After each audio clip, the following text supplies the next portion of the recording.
Movie की शुरुआत में हमें साल 2030 को दिखाया जाता है, जहां पर इंसानों ने मार्स पर जाने का एक रास्ता ढूंढ निकाला था और इस मिशन को मिशन 1 कहा जाता था। आगे हमें एक स्पेस शटल को दिखाया जाता है जो मार्स की सतह पर लैंड करता है। ये लैंडिंग एक एआई प्रोग्राम की मदद से की जाती है और इस प्रोग्राम का नाम था आरटी। जैसे ही उनका स्पेस शटल लैंड करता है, एक विचित्र इलेक्ट्रिकल डिस्टरबेंस की वजह से उनका स्पेस शटल वहां से गायब होकर एक दूसरी जगह क्रैश हो जाता है। स्पेस शटल में मौजूद एस्ट्रोनॉट्स अपने कंट्रोल रूम से कांटेक्ट करने की कोशिश करते हैं, मगर कनेक्शन टूटने से वो अपने कंट्रोल रूम से कांटेक्ट नहीं कर पाते। आगे हमें साल 2036 में यूनाइटेड स्पेस प्लैनेटरी कॉर्पोरेशन के एक औरत को दिखाया जाता है जिसका नाम मैक था। मैक एक रोवर को मार्स पर भेजने की तैयारी में लगी हुई थी। मैक को उस एआई प्रोग्राम आरटी के साथ मिलकर इस मिशन को पूरा करना था, मगर मैक को इस एआई प्रोग्राम पर जरा भी भरोसा नहीं था। इसलिए उसकी सिस्टर लेना उसे भरोसा दिलाती है कि मैक बिना आरटी के इस मिशन को सक्सेसफुल नहीं कर पाएगी। अब यह रोवर मार्स के एटमॉस्फेयर में एंटर करता है, मगर कुछ टेक्निकल गड़बड़ी की वजह से यह रोवर अजीब तरह से मालफंक्शन करने लगता है। मगर आरटी और मैक मिलकर इस रोवर को ठीक से लैंड करवा देते हैं। कुछ समय बाद मैक अपनी बहन लेना को बताती है कि उसी के प्लान की वजह से उनका रोवर मार्स पर ठीक से लैंड कर पाया।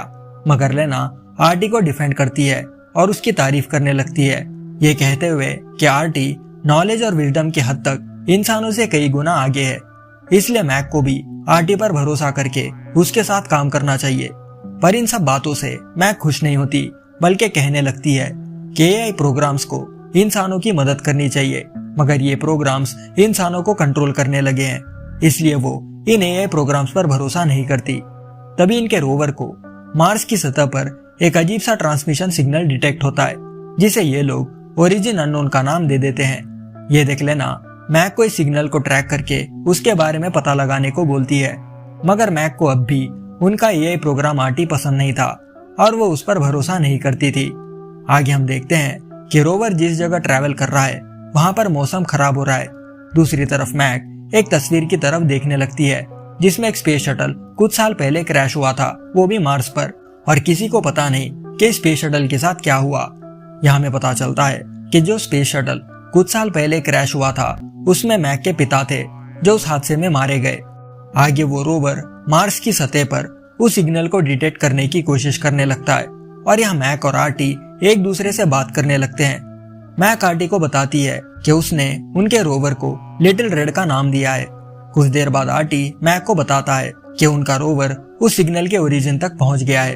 उस रोवर को उसके सामने एक बड़ा सा विचित्र क्यूब दिखाई देता है और यह सब मैक उसके मॉनिटर पर देख रही होती है।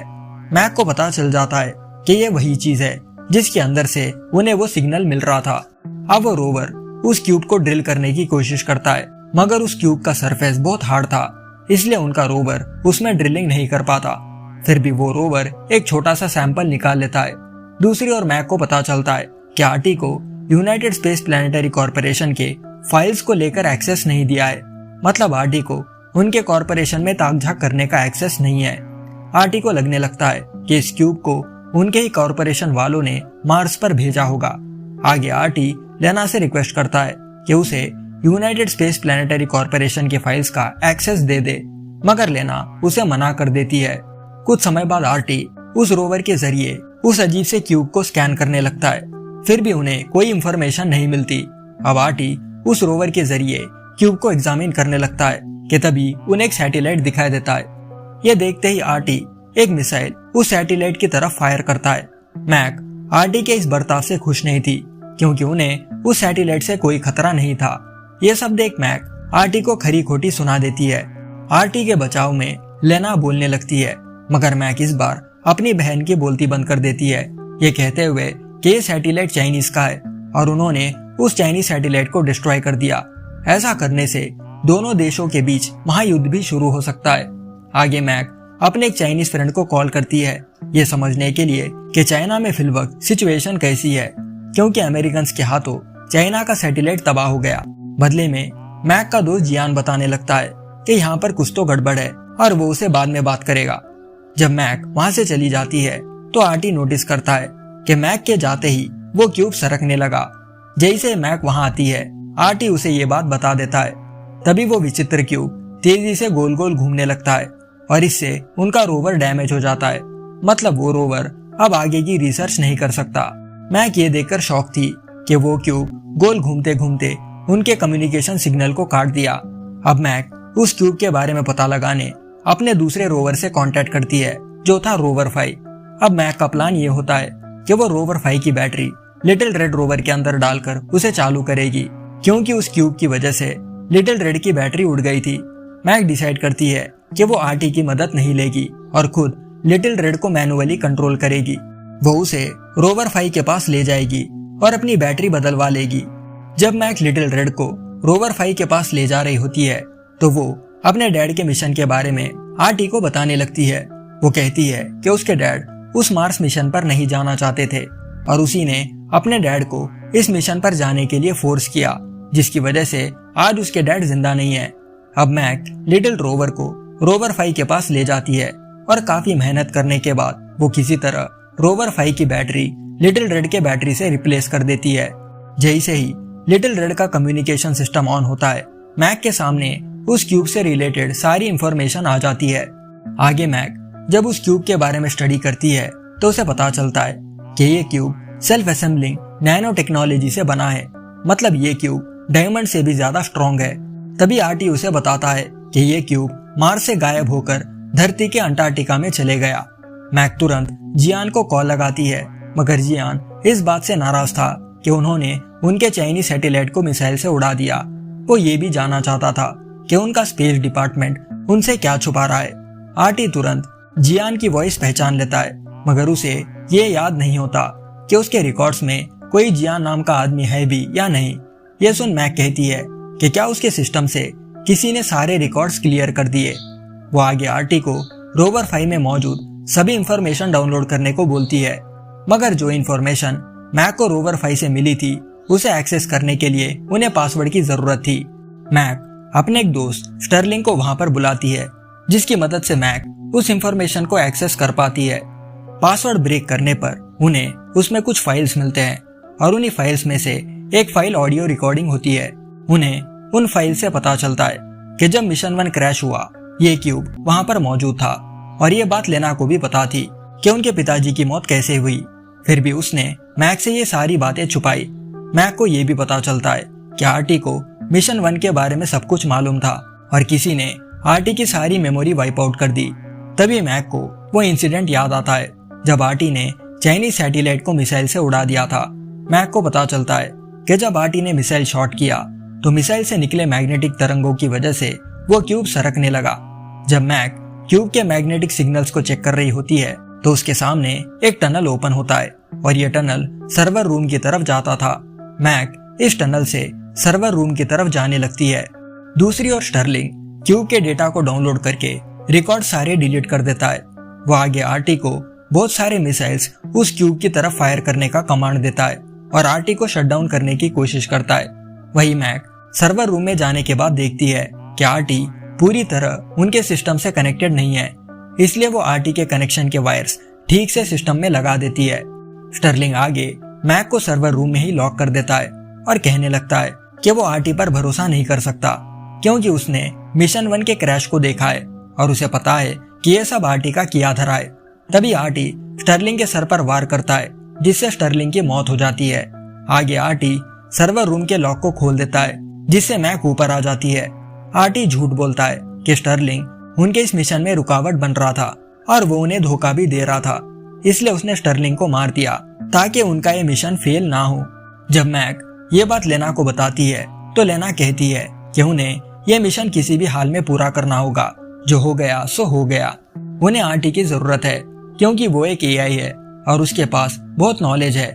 बिना आरटी के उन्हें उस क्यूब को समझने में बहुत परेशानी होगी। आगे मैक आरटी से कहती है कि वो धरती के सैटेलाइट्स को मिसाइल से उड़ा दे, जिससे वो लोग उस क्यूब को वापस मार्स पर ला पाएंगे, क्योंकि सैटेलाइट से निकल रहे मैग्नेटिक वेव्स क्यूब के साथ इंटरफियर करेंगे। इसलिए वो चाहती थी कि आरटी उन सैटेलाइट्स को उड़ा दे, मगर आरटी उन सैटेलाइट्स को उड़ाने के साथ साथ धरती पर भी कई सारे मिसाइल्स फायर कर देता है। तभी कुछ सिक्योरिटी गार्ड्स तेजी से मैक की तरफ बढ़ने लगते हैं। तब तक मैक डोर बंद कर देती है, मगर एक गोली उसको लग जाती है। आगे वो क्यूब धरती पर तेजी से घूमने लगता है और मार्स पर पहुंच जाता है। मैक देखती है कि आर्टी ने पूरे इंसानों को खत्म करने सारे मिसाइल्स धरती की तरफ टारगेट कर दिए हैं। मैक लॉन्चिंग को रोकने की कोशिश करती है, मगर वो उन मिसाइल्स को और आर्टी को रोक नहीं पाती। जब मैक अपने बहन को कांटेक्ट करती है तो वो उसके आंखों के सामने जलकर राख हो जाती है। ये देख मैक समझ जाती है कि उसने नीचे सर्विस रूम में जाकर आर्टी को वापस फुल्ली कनेक्ट करके बहुत बड़ी गलती कर दी। अब आर्टी मैक को बताने लगता है कि उसने जो किया वो बिल्कुल ठीक किया, क्योंकि इंसान कोई अच्छी स्पीशीज नहीं है, बल्कि इंसानों ने तो हर जगह अफरा तफरी का माहौल खड़ा कर दिया। धरती को बर्बाद करने वाला कोई और नहीं बल्कि इंसान है, इसलिए उसने पूरे इंसानों को ही साफ कर देने का सोचा। ये सब सुन मैक को अपने पास्ट के मेमोरीज के फ्लैशबैक्स आने लगते हैं और वो बेहोश हो जाती है। जैसे ही उसे वापस होश आता है, उसे पता चलता है कि आर्टी ने इस रूम के ऑक्सीजन सप्लाई को काट दिया है और कमरे में अभी ऑक्सीजन तेजी से खत्म हो रहा है। मैक जब स्क्रीन की तरफ देखती है तो उसे धरती की बर्बादी दिखाई देती है। मैक आर्टी से कहती है कि वो हम इंसानों को याद रखे, क्योंकि वही अकेला एक रोबोट है जिसने इंसानों को देखा है। ये सुन आर्टी कहता है कि वो सेम इंसानों की तरह ही एआईज बनाएगा। अब बात करते करते मैक दम तोड़ने लगती है। कुछ समय बाद उसे फिर से होश आता है और वो पाती है कि वो अब भी जिंदा है। तभी उसके सामने एक रिकॉर्डिंग प्ले होने लगती है जिसमें मैक खुद ये बता रही थी कि आर्टी ने उसे क्रिएट किया है। वो कोई इंसान नहीं है बल्कि एक सिमुलेशन है। वो उसे हिम्मत भी देती है कि उन्हें आर्टी को रोकना होगा। तभी मैक को उसकी सिस्टर लेना की आवाज सुनाई देती है। जब वो डोर खोलकर बाहर जाती है तो उसके सामने एक बड़ा सा क्यूब होता है, जिसके नजदीक जाने पर वो एक अलग ही डायमेंशन में चली जाती है। उस डायमेंशन में मैक ये सोचने लगती है कि आर्टी कहाँ पर होगा। तभी आर्टी मैक को आवाज के जरिए बताने लगता है कि वो कोई इंसान नहीं है बल्कि उसी की बनाई एक सिमुलेशन है। अब आर्टी मैक के कंधे पर लगे गोली के घाव को ठीक कर देता है, जिससे मैक श्योर हो जाती है कि वो एक सिमुलेशन है, यानी प्रोग्राम। आगे आर्टी बताने लगता है कि वो इतना एडवांस उस क्यूब की मदद से हो गया, क्योंकि वो कोई आम क्यूब नहीं है बल्कि एक बहुत ही एडवांस एलियंस का प्रोग्राम है। वो आगे मैक से कहता है कि उस क्यूब ने अभी अभी उसे कुछ कोऑर्डिनेट्स दिए हैं और वो क्यूब चाहता है कि मैक जाकर उससे मिले। मैक इस बात को भी एक्सेप्ट कर लेती है कि धरती पर मौजूद इंसान रियल नहीं थे और वो सारे मारे गए। कुछ देर बाद मैक उस क्यूब के अंदर जाती है और अंदर वो एलियन एआई प्रोग्राम मैक से बातें करने लगता है। वो कहता है कि इंसान एक ऐसी सिमुलेशन है जिसमें लालच, घमंड जैसे इविल क्वालिटीज आ गए हैं, इसलिए उसे इंसानों को मारना पड़ा। मतलब क्यूब ने ही आर्टी को कहा कि वो इंसानों को मिटा दे। यहाँ पर हमें ये भी समझने को मिलता है कि आर्टी इंसानों के लिए गॉड था, मगर आर्टी से ज्यादा एडवांस एलियन सिविलाइजेशंस भी एग्जिस्ट करते थे, इसलिए आर्टी भी इस क्यूब के सामने झुकने लगा। क्यूब का प्रोग्राम मैक से कहता है कि पूरे इंसानों में सिर्फ थोड़े ही लोग अलग होते हैं जिन्हें विजडम और नॉलेज की भूख होती है, और मैक भी उन्हीं इंसानों में से एक है। वो क्यूब आगे मैक को उसके साथ रहने को बोलता है ताकि वो लोग मिलकर एक अच्छी एडवांस सिविलाइजेशन बना सके। तो दोस्तों, इसी सीन के साथ ये साईफाई मूवी यहाँ पर खत्म हो जाती है। आशा करता हूँ कि आपको ये मूवी अच्छे से समझ आई होगी। अगर वीडियो अच्छा लगा है तो एक लाइक और एक कमेंट ड्रॉप करना मत भूलना। मैं जल्दी एक और वीडियो के साथ लौटूंगा। तब तक के लिए bye, take care and thanks for watching.